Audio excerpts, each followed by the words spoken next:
Okay, hi again.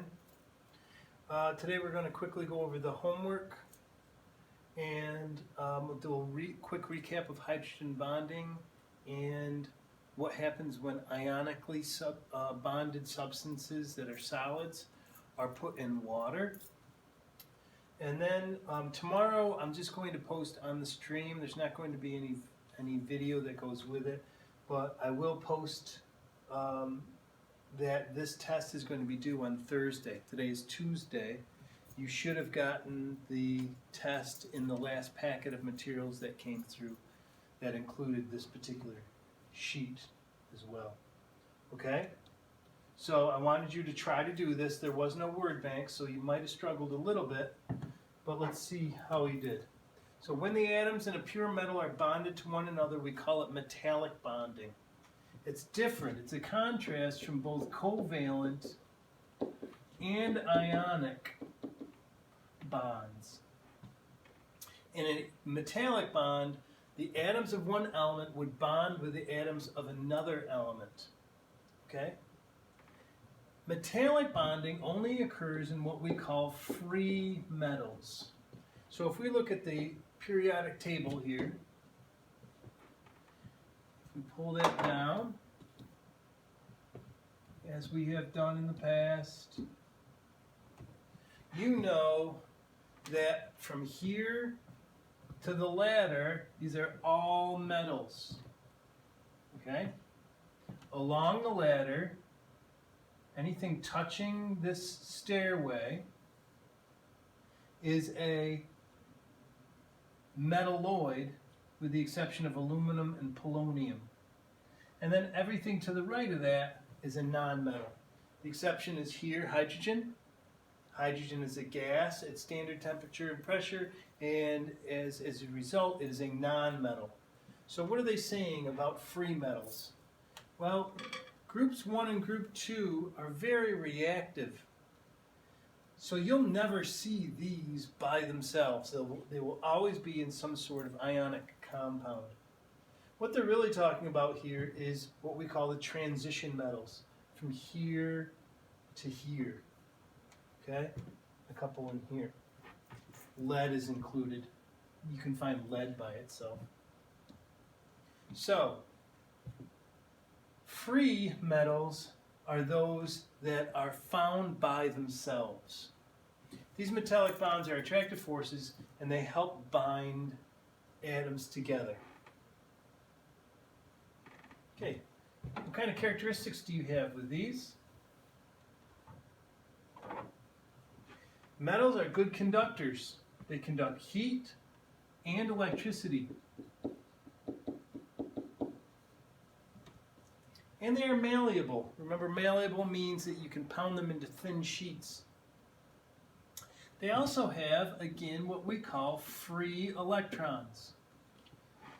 They're not permanently attached, and this is what they're showing here with this graphic.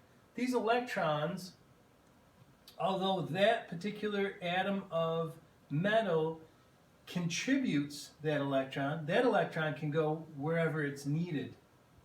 Okay, so that's called a free electron.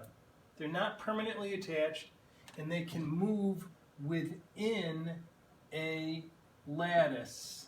And the lattice essentially just means in a network. So malleability. Free electrons act like a sea around atoms. So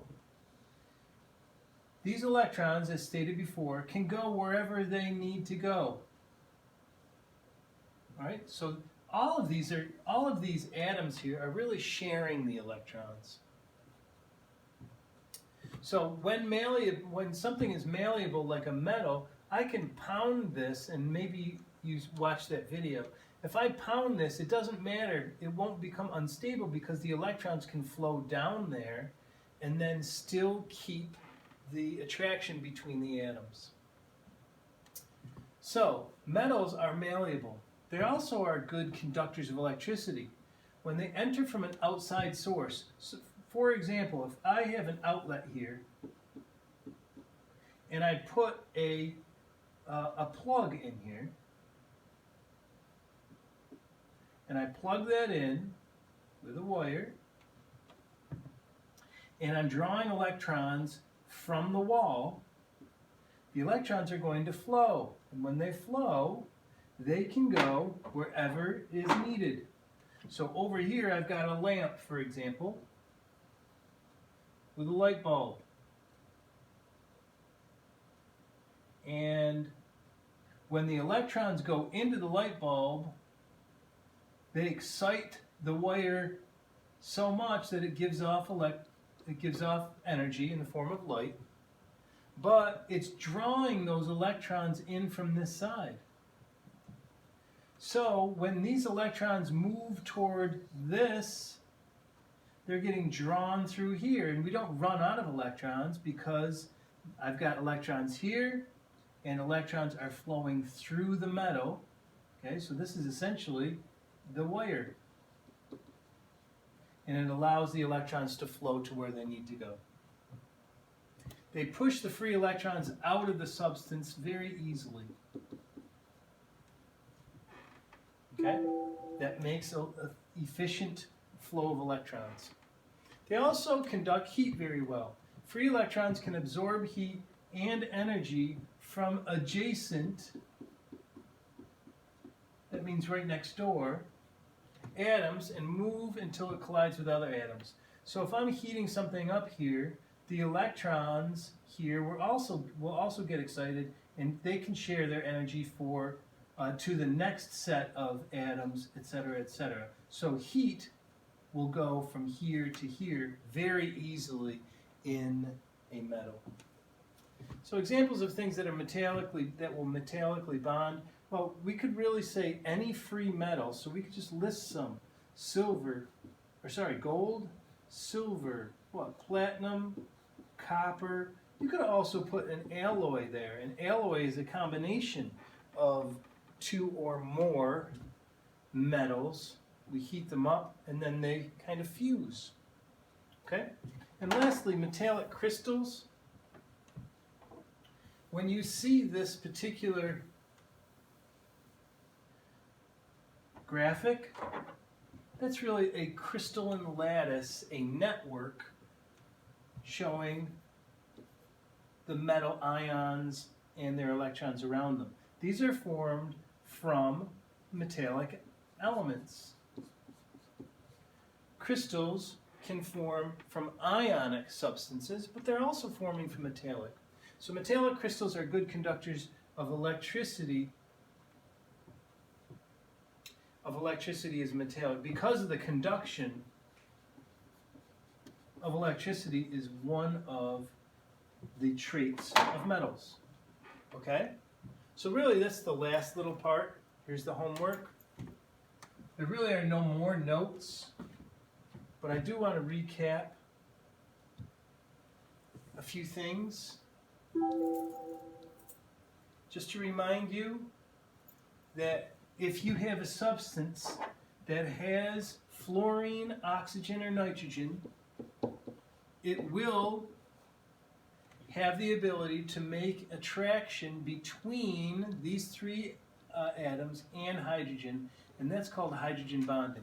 To remind you, hydrogen bonding is not very strong. It's not as strong as an ionic or a covalent bond, but it can have an effect if there are a lot of hydrogen bonds going on. So water is an excellent example. Water has certain characteristics that allow it. It has a high boiling point. It takes a lot of energy to get rid of, but it allows a lot of energy for water to go from a liquid to a gas phase. Another thing that I wanted to reiterate here is you could take any substance. You could take any substance, let's say potassium bromide. Potassium bromide. Potassium is a metal, and it's a positive. It will become a positive because bromine is going to pull the electron right off of it. Okay? So bromine is actually a bigger molecule, or atom, I should say. And then these would form a network here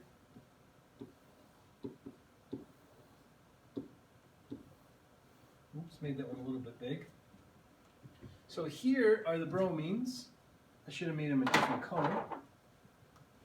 Let's make the bromines green. So these are the bromines.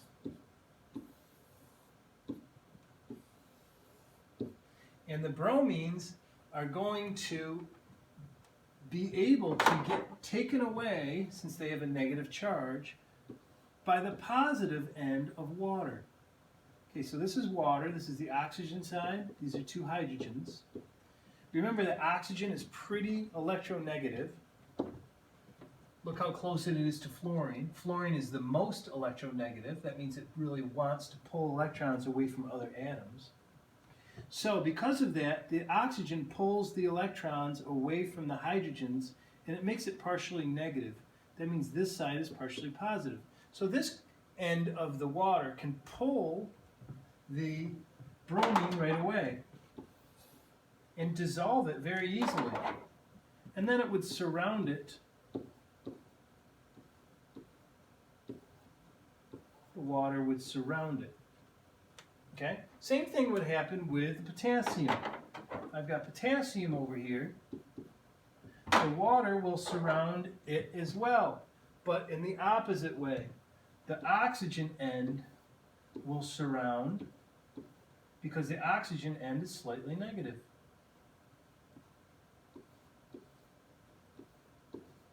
That's why water is such an excellent solvent.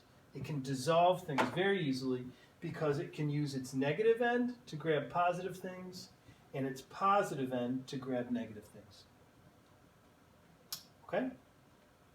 All right, so that's it, really.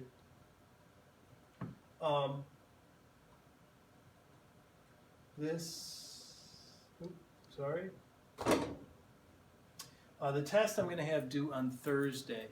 All right, so get this test done on Thursday, submit it, take a picture of it, and then submit it, and then I'll grade them, and then we're going to move on to the next unit.